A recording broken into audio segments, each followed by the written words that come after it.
The sun had only just begun to burn through the early morning haze when the sleek Embraer ERJ-145, registration N145MG, taxied out of the narrow gateway at Maple Grove Regional Airport. Farmers' fields of golden corn rolled away on either side, and a faint breeze stirred the heat off distant silos. Inside the cockpit, Captain Ethan Marshall ran through his pre-flight checklist with practiced precision, the hum of the auxiliary power unit steady beneath his hands. At 42, Ethan had logged over 15,000 flight hours. He'd flown everything from crop dusters to transcontinental airliners. But this short hop from rural Illinois to Chicago O'Hare was routine, one he'd made hundreds of times. Next to him sat First Officer Laura Chen, 29, calm and methodical, her dark eyes flicking over every instrument. Both wore crisp Maple Grove Air uniforms, their wings shining on their chests like badges of honor. "Flap set," Laura reported. "Trim green." Engines rumbled to full power. The runway lights gleamed like runway jewels as the jet accelerated. V1. "Rotate." Engine 2 failure, initiating emergency checklist. But transatlantic dreams and family reunions rarely hinge on one failure. Sometimes the unthinkable strikes twice. At 06:20:02, as Laura ran through the engine restart procedure, the remaining engine sputtered. Warning lights flashed in rapid succession. "Captain, we're losing the second engine." Laura's voice cracked ever so slightly. Ethan fought to override the instinct to panic. "Maintain control. Glide speed. We've trained for this." From the ground, firefighters watched the small jet's descent at an alarming angle. The wingtips flirted with treetops. Ethan applied every ounce of his skill, guiding the powerless aircraft toward a narrow clearing by a country road. The cabin jerked violently as the fuselage scraped low branches. Passengers screamed, hands gripping armrests. Outside, the horizon tilted, sky and earth swapping places. There came a final, shuddering impact. Wood splintered, metal groaned, and then a sickening silence, broken only by distant sirens and the hiss of escaping fuel. Inside, the world lay in darkness, broken by flickering emergency lights. Ethan Marshall sat upright, stunned but alive, blood trickling down his temple. Across from him, Laura unbuckled, her Stetson hat askew, checking on passengers. In the chaos, he remembered his last words to his wife Isabel, "I won't say goodbye." Now, as smoke curled through the cabin and the distant wail of ambulances approached, that promise hung heavy in the wreckage. Moments later, first responders pulled the survivors from the mangled airframe. The business traveler with the shattered laptop, the young couple clinging to each other, the child whose tears shone brighter than the rising sun. All alive, all marked by terror and grace. Ethan stumbled outside, blinking in the dawn light.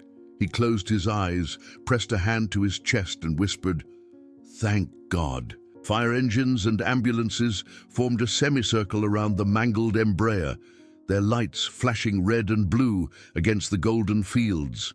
Smoke billowed from the wounded fuselage, mingling with the scent of fuel and scorched earth. Survivors, shaken, bloodied, but alive, sat on stretchers or leaned against patrol cars wrapped in foil blankets. Captain Ethan Marshall knelt beside First Officer Laura Chen, whose uniform hung in tatters. Her forehead bore a shallow cut. His temple throbbed where a piece of overhead panel had grazed him. He glanced around, adrenaline still coursing, grateful that no lives had been lost.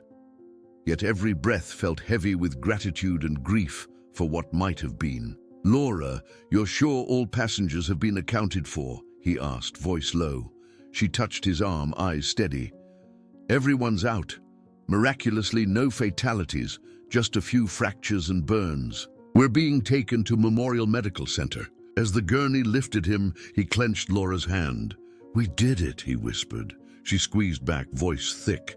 "We did." He returned the smile. "Yeah," he sighed, staring at the ceiling. "I'll call Isabel as soon as I can." "Miss Chen, you have a fractured wrist, likely surgery tomorrow, but you'll be fine." "We're all okay." By evening, the survivors were transferred to nearby hotels under the care of airline staff. Laura lingered beside Ethan's bed. Though in wrist brace and neck collar, she refused to leave until he insisted. "You saved their lives," she said, voice steady. "I'm not letting you face insurance adjusters alone." Outside, darkness blanketed the fields. The crash site lay silent, guarded by police tape and floodlights. Investigators combed through the wreckage, probing for answers. How could both engines fail in mere seconds? Human error? Mechanical catastrophe? Whatever the cause, Ethan knew that this moment would define the rest of his life and career. As the ward lights dimmed and the hum of hospital machines lulled him, Ethan drifted into a restless sleep. In dreams, he heard the roar of the turbines, felt the violent shudder of impact, and then Isabel's voice, soft and warm, calling him home. The next morning, a pall of overcast clouds hung low over the crash site, as if the sky itself mourned the near catastrophe. Yellow police line, "Do not cross" tape fluttered in the stiff breeze, outlining an area now scarred by twisted metal and scorched earth. Investigators in bright orange vests moved methodically among the wreckage, snapping photographs, measuring gouges in the soil, and recovering every fragment of debris. Captain Ethan Marshall sat across from NTSB investigator Claire Donovan in a small, sterile room at Maple Grove Regional's temporary command center. The rigid fluorescent lights and the click of camera shutters on her laptop formed a rhythmic backdrop as they replayed the flight data recorder's initial findings on a scratched monitor. "Captain," Claire began, her tone professional yet sympathetic, "we know you followed procedures precisely. We need your insights on the moments surrounding the engine failures." He closed his eyes for a fraction of a second, recalling the sequence in vivid detail. The first failure was sudden. No warning beyond that single torque zero alarm. We attempted the restart procedure immediately. Everything seemed by the book. He tapped a finger on the tabletop. But the restart checklists rely on bleed air pressure and fuel flow. When the second engine sputtered, we lost hydraulic pressure too. Instruments went dark within seconds. And that occurred roughly 27 seconds after the first failure. He could feel that every part of his body ached from the rough landing. He thought of Laura, likely being interviewed next door, and of the passengers now scattered in hospitals and hotels. Outside, a weathered pickup approached the cordon. A tall man with graying hair and a gently curled mustache climbed out and flashed his credentials. "Captain Marshall, I'm Frank Donnelly, Maple Grove Air's Director of Operations. May I have a word?" "Of course. I just want to understand what happened. My crew and I trained for emergencies. We followed every protocol. I need to know where the system failed. Had they lost altitude too quickly, missed the clearing, any one of them might not be here." That afternoon, Ethan and Laura reunited in the airline's coordination center, a converted baggage handling office lined with fold-out tables and laptops. Laura's wrist was in a cast. Ethan's ribs still ached when he breathed, yet both wore calm expressions forged by their shared ordeal.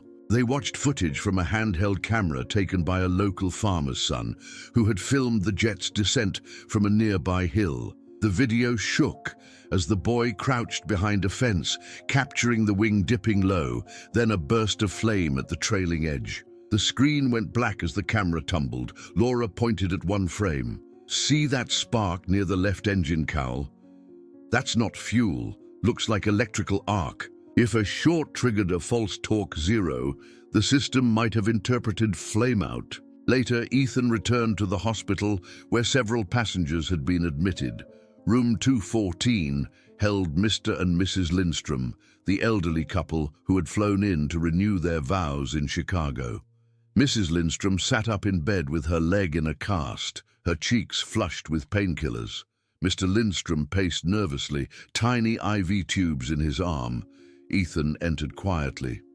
"Mr. and Mrs. Lindstrom, how are you feeling?" "I didn't think I'd live to tell the tale." Back at the coordination center, as dusk fell, Ethan stared at the schematics pinned to a corkboard.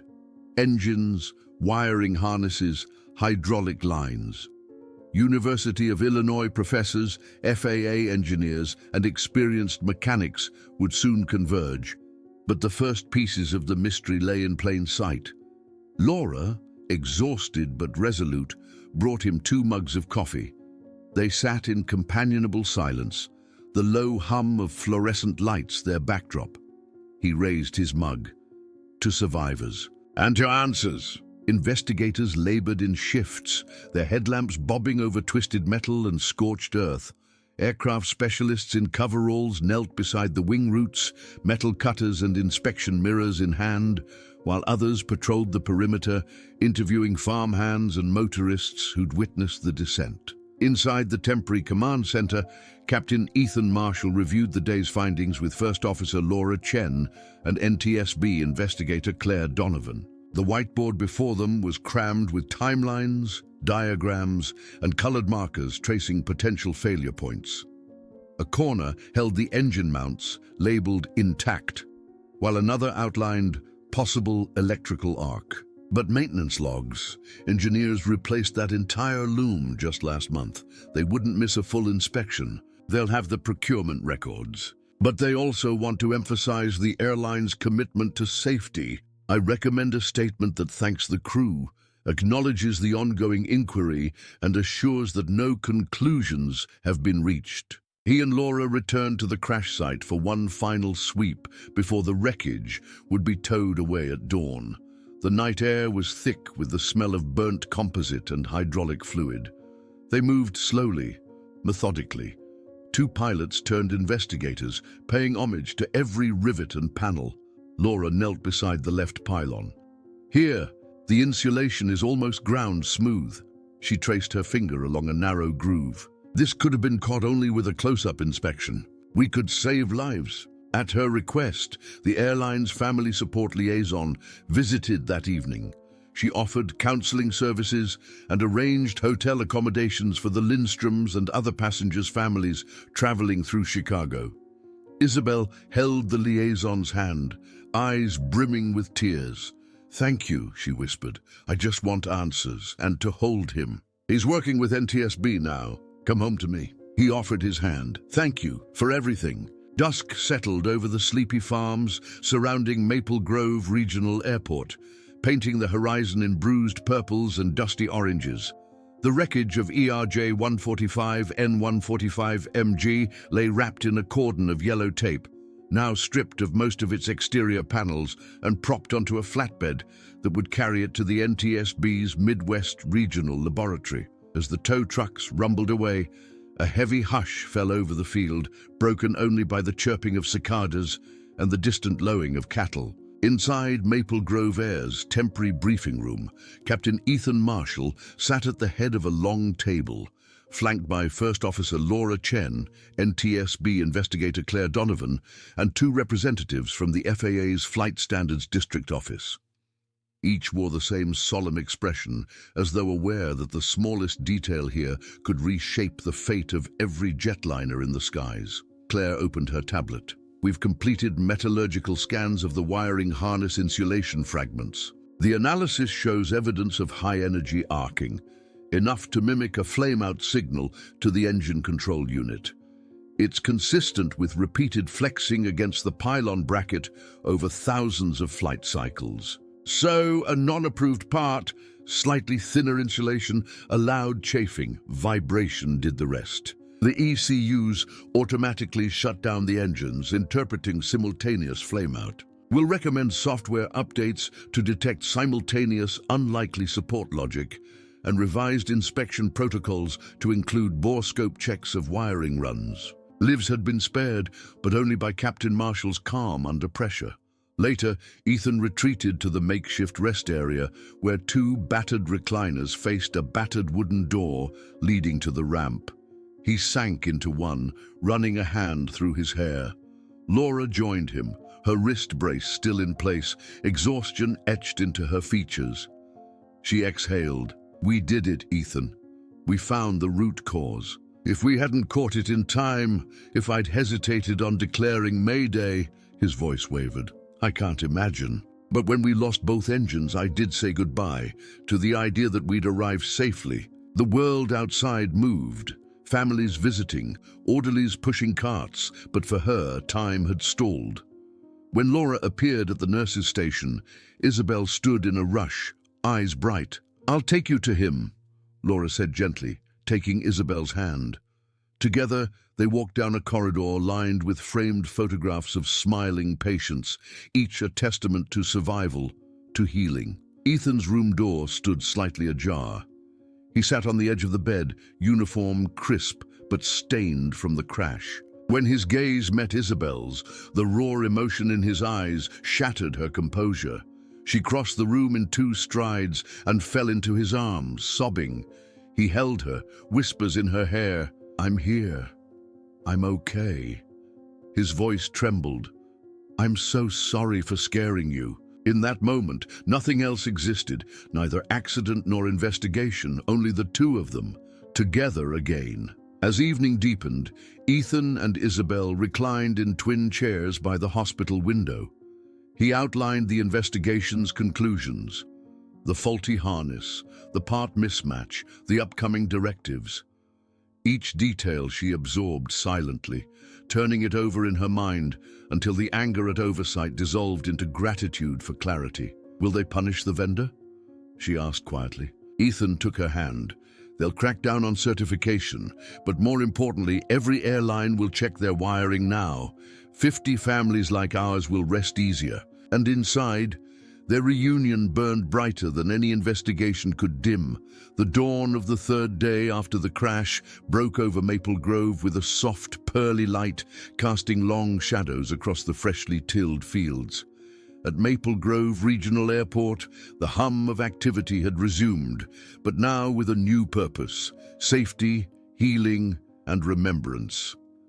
A cluster of white tents had been erected near the terminal, serving as a makeshift wellness center for crew members, survivors, and their families. Inside, soft music played as counselors and chaplains offered quiet support.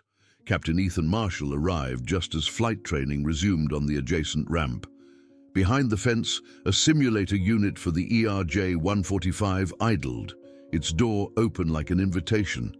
The air smelled of jet fuel and fresh coffee from a mobile cafe parked nearby, where pilots and mechanics lingered, exchanging respectful nods. He paused at the entrance to the simulator building, memories of last Monday's forced descent still vivid.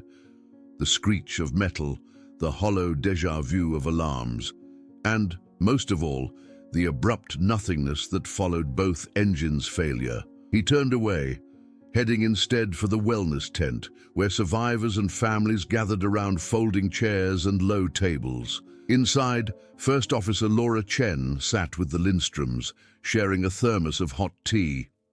Mr. Lindstrom's leg brace had come off, and he and his wife laughed softly at a shared memory of their 40th wedding anniversary. Across the circle, a young mother, clutching her toddler, planted a small pot of wildflowers in a decorated wooden box marked Maple Grove, in memory of those who flew with us. "How are you feeling today, Captain?" she asked, voice low and kind.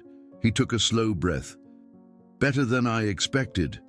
The adrenaline's faded, but there's a hollow place where the crash happened. I keep replaying the moment the second engine died, what I saw, what I heard.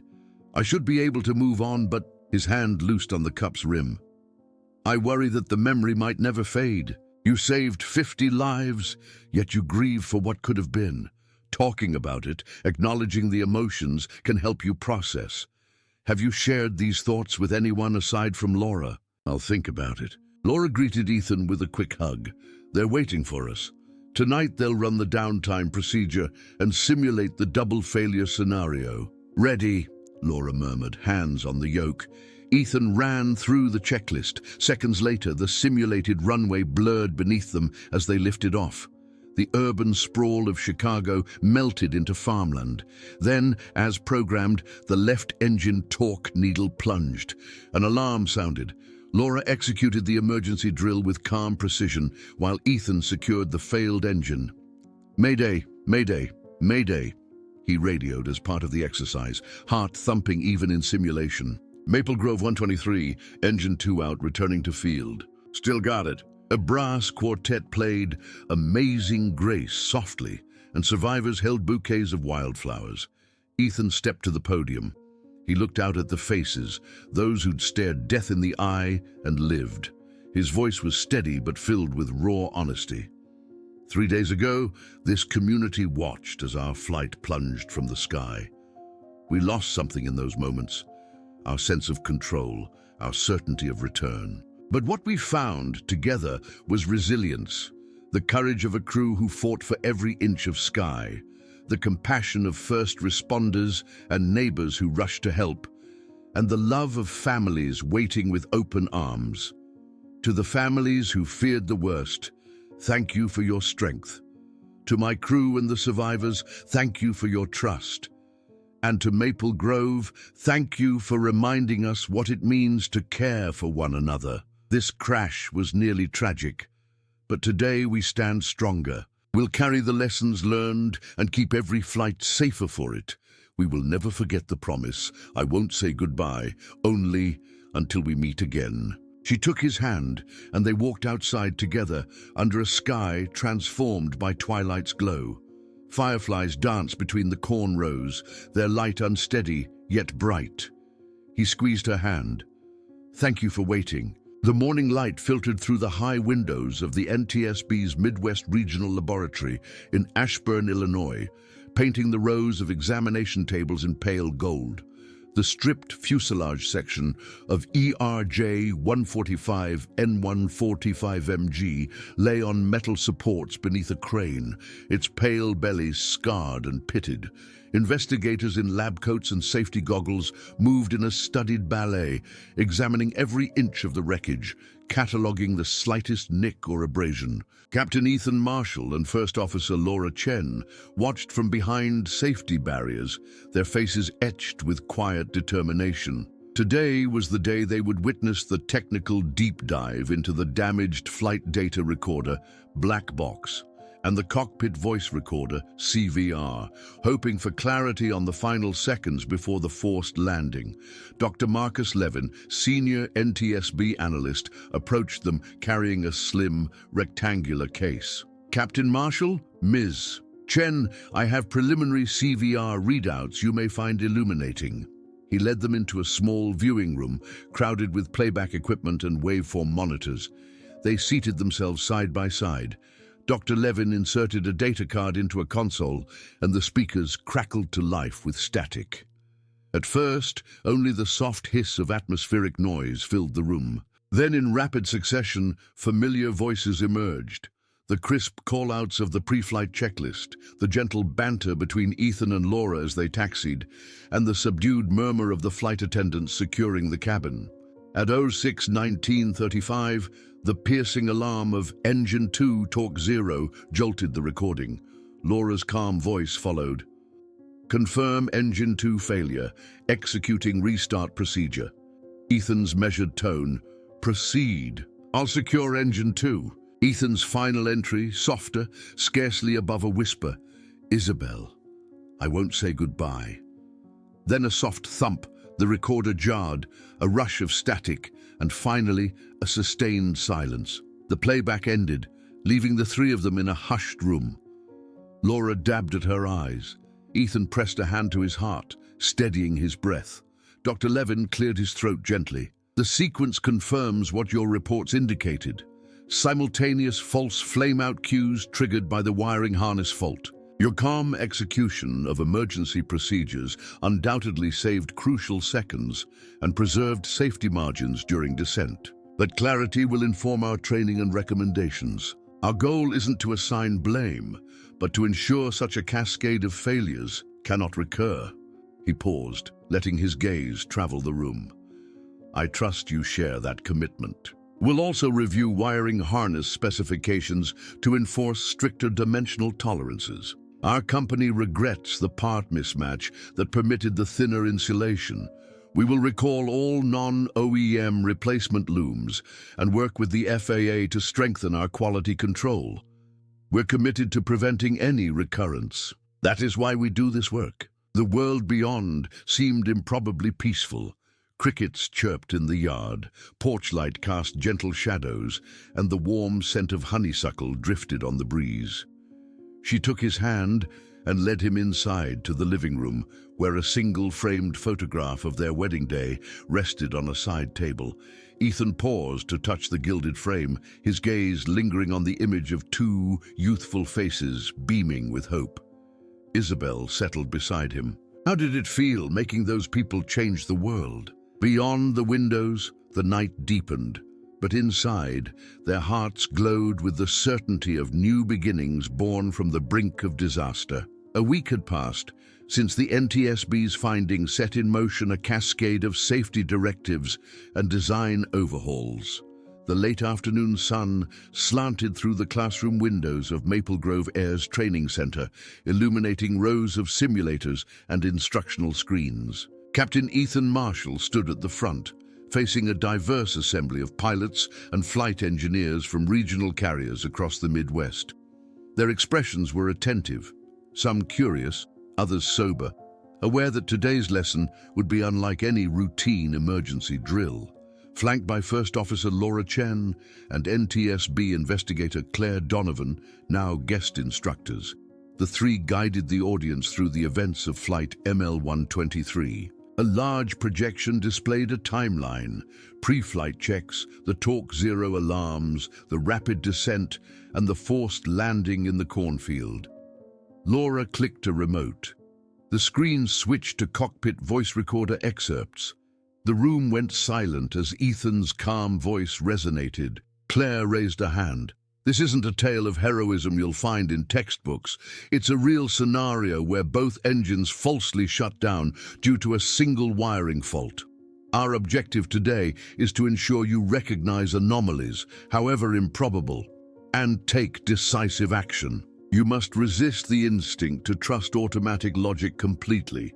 Instead, maintain control manually, execute your emergency checklists, and declare your intentions early. How do we balance skepticism of the system with adherence to cockpit indications? We've updated the ERJ-145's maintenance manual to include periodic borescope inspections of all wiring harness runs. Additionally, the new software patch will flag simultaneous torque loss events as highly improbable, prompting a separate alert. Possible false flameout. Verify engine performance. You'll see it in simulators soon. Today, learn from our near miss so you can avert your own. And remember, real safety comes from combining technical knowledge with unwavering airmanship. As the session concluded, pilots filed out slowly, whispering among themselves. Many paused to shake Ethan's hand or thank Laura and Claire. One captain, a woman in her 50s, rested a hand on Ethan's shoulder. Your composure saved us all. We'll carry this lesson every time we strap in. In their backyard, lanterns hung from the pergola, casting a warm glow over picnic tables adorned with fresh flowers and a ML123 survivors banner. Survivors in hospital gowns were transformed by evening clothes. Pilots swapped uniforms for casual shirts, and families mingled, sharing laughter that had once been drowned by alarm bells and engine roar. Laura sat beside Mr. Lindstrom, showing him photos from the ceremony. The elderly couple held hands, watching the slideshow of rescue efforts and the wildflower planting. Mr. Lindstrom dabbed a tear. I never thought I'd feel grateful to the sky again. A little girl, the toddler rescued from the back row, ran up to Ethan clutching a drawing she'd made. Two smiling airplanes, one in flight and one on the ground, linked by a heart. Here, Captain Marshall, she said shyly. This is you and our family. You can do anything you set your mind to.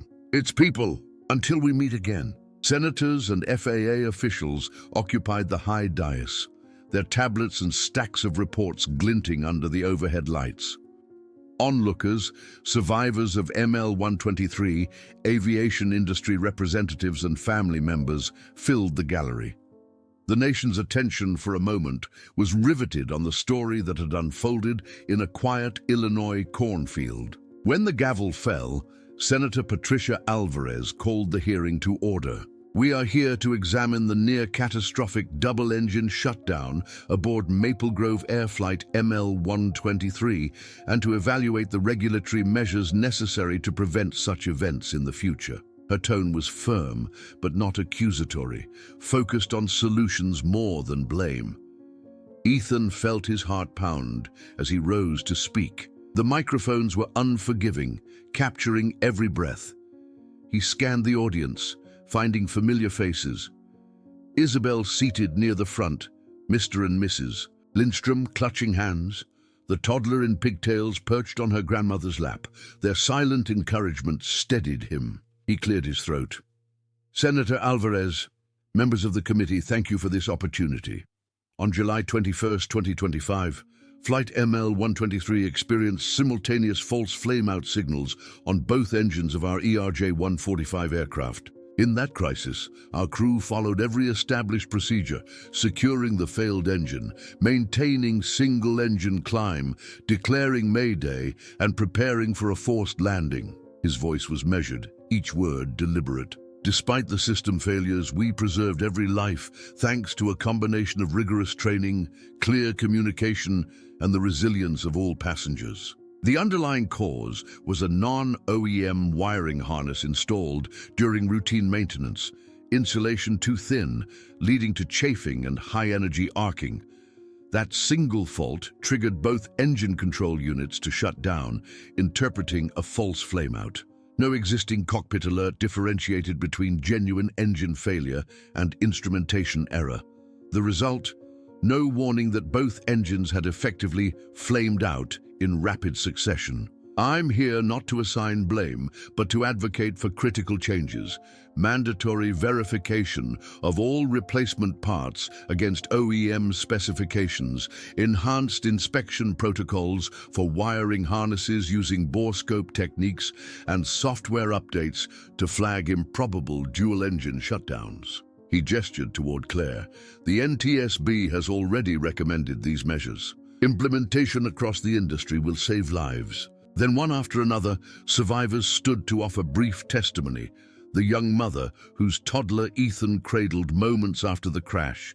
The businessman who had dialed his office only to be met with silence until reassured by Laura. The Lindstroms, whose 40-year anniversary was reborn from tragedy into gratitude. Each voice underscored the stakes.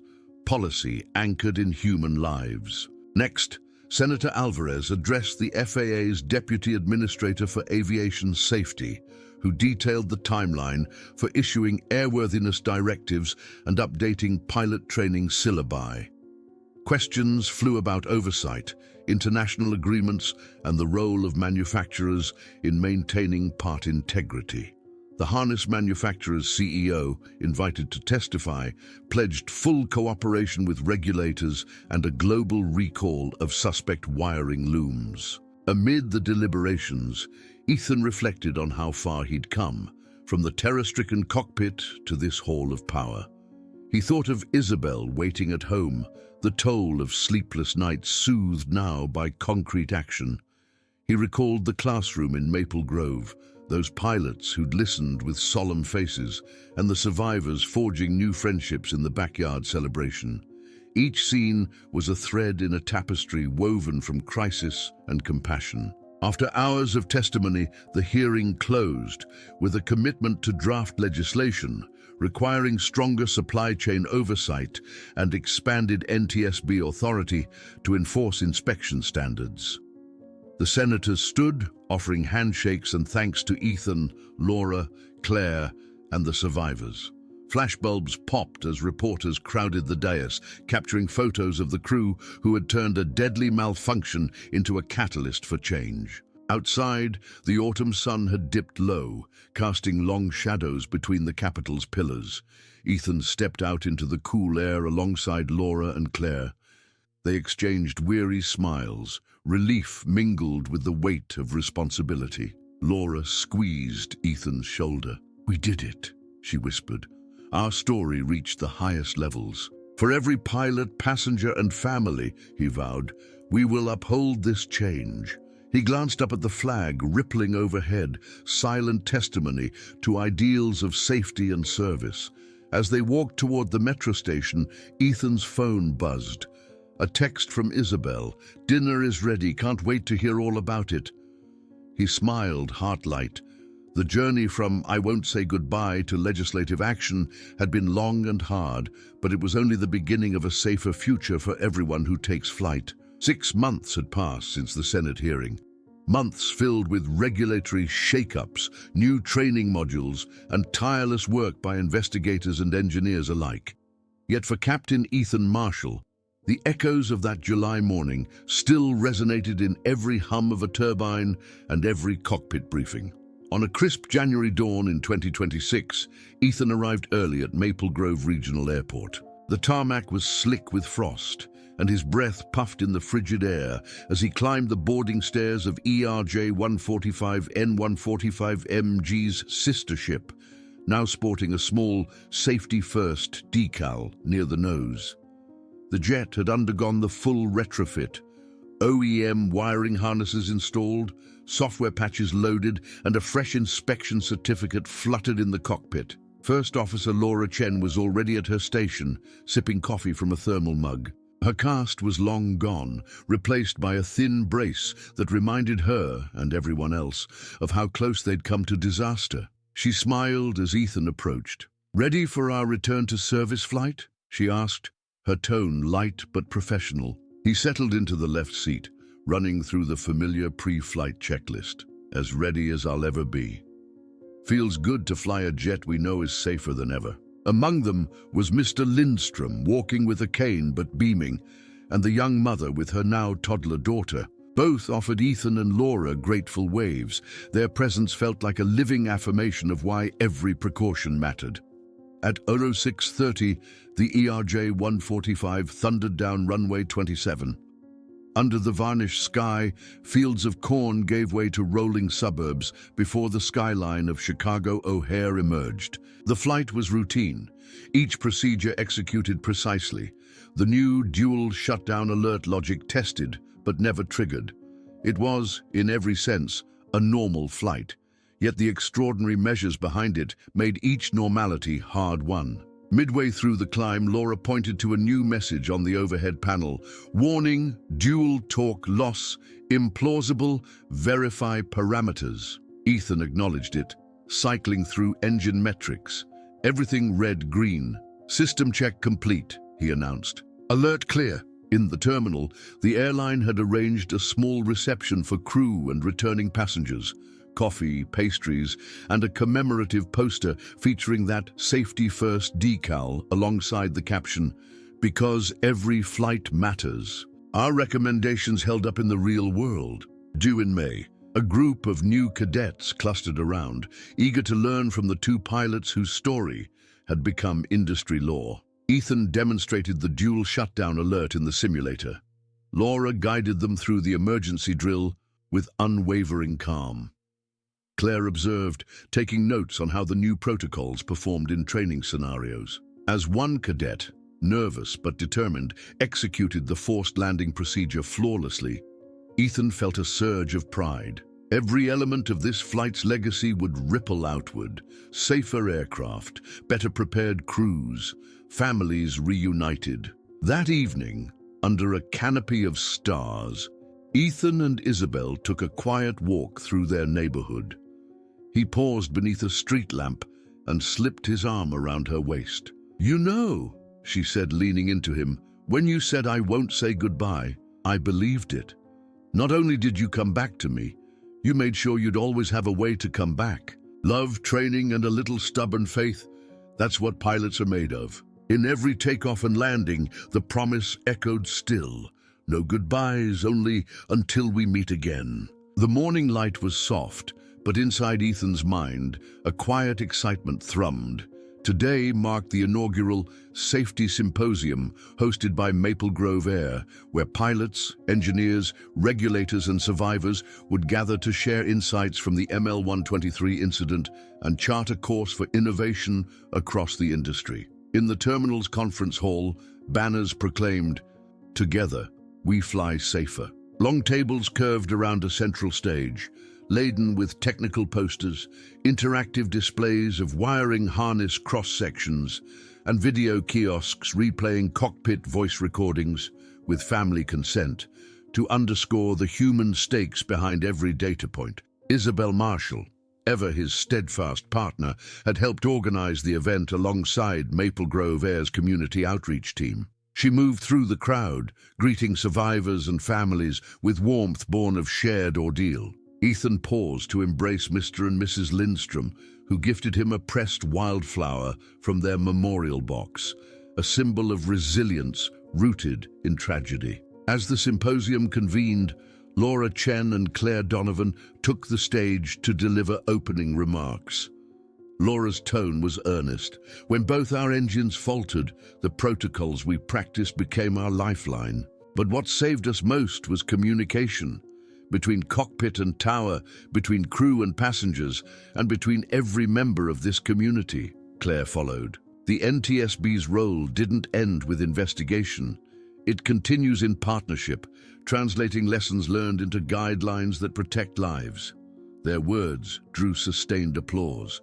Ethan stepped up next, heart steady. He began with a technical breakdown of the harness failure, how dimensional variances and vibration led to insulation breach, how system logic interpreted the arc as a flameout, and why simultaneous shutdowns were so perilous. But he made clear that numbers alone tell only half the story. Behind every talk readout is a person, someone heading to a wedding, a child's first day of school, or a reunion with loved ones. He paused, scanning the faces before him.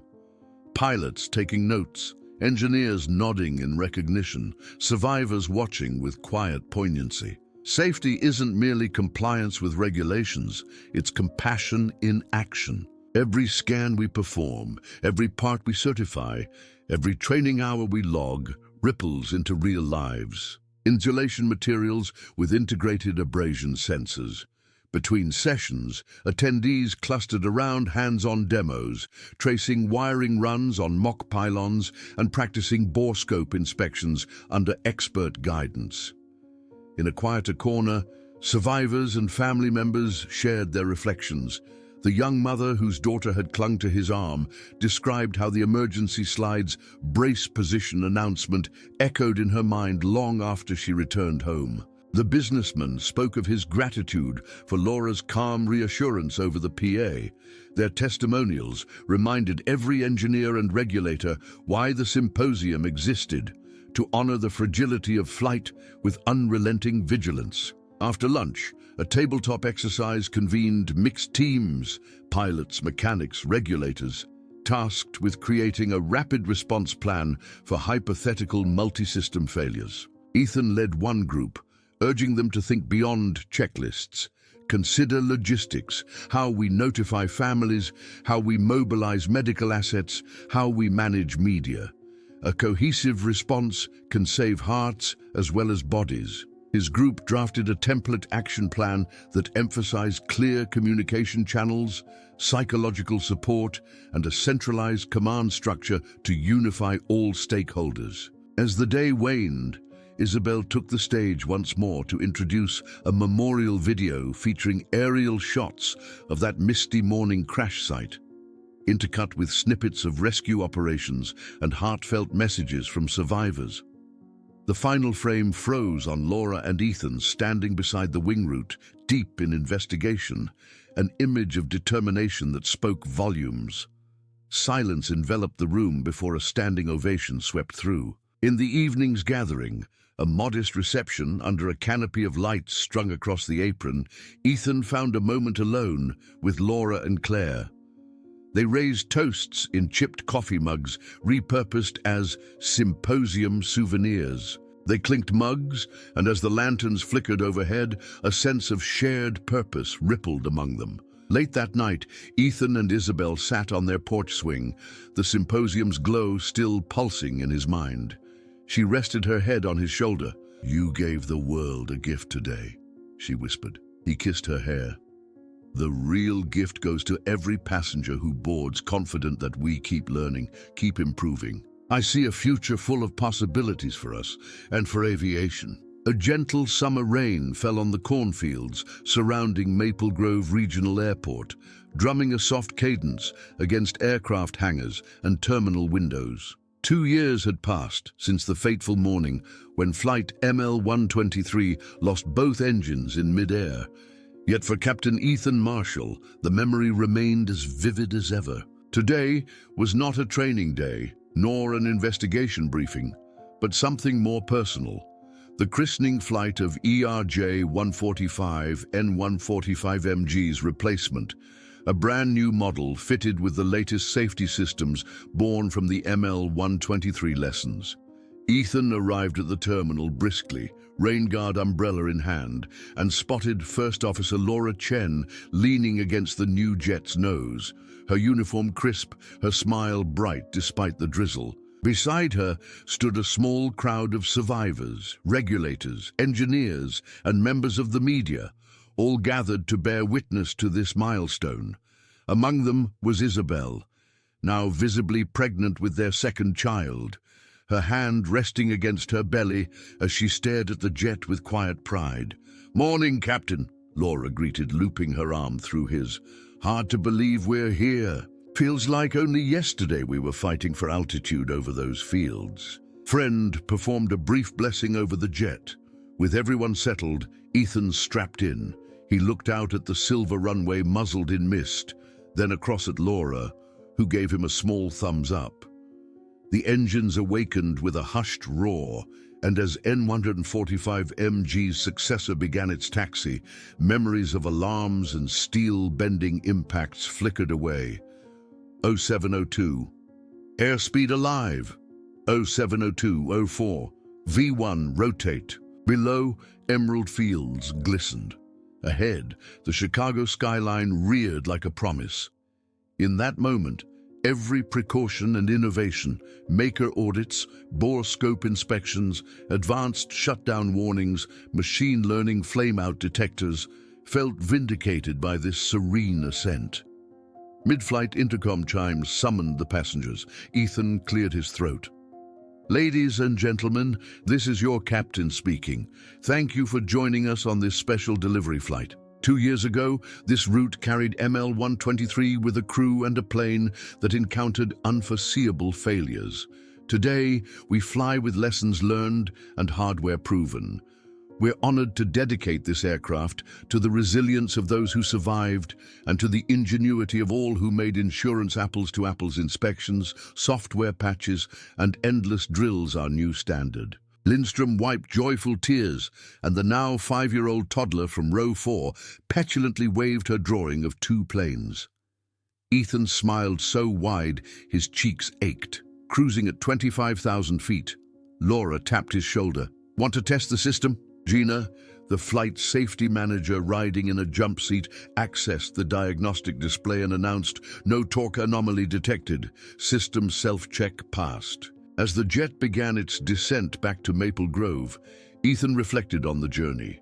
The shock of that morning, the improvisation in the cockpit, the relentless hunt for a frayed harness, the legislative revolutions, the trainings, and the personal healing. Each chapter of that saga had hinged on the decision not to accept the impossible silently. That dual shutdown couldn't happen, and to fight for truth and action. Touchdown was gentle. Applause and cheers rose again as N1 and N2 slowed. Ethan taxied to the apron, where a small band played a celebratory fanfare. Alongside Isabel, Laura disembarked first. Survivors followed, streaming past the jet as if they were greeting an old friend reborn. In the terminal, a dedication plaque was unveiled. "May their courage and our commitment ensure that every journey ends in safe return." Isabel's parents had flown in, and the table sagged under homemade dishes. A small cake bore the likeness of N145MG Moquet II, icing perfectly rendered in silver and blue. Posters lined the walls, "No goodbyes" and "Until we meet again." Their first child, now 2 years old, chased bubbles in the corner. Isabel rested a hand on her belly, feeling the second child's flutter. Later, Ethan held the sonogram photo again. imagining the day his newborn would board a plane and trust in the safety woven by so many hands. He leaned against Isabel, whispering, "We built something that lasts, because someone decided not to say goodbye. Until we meet again."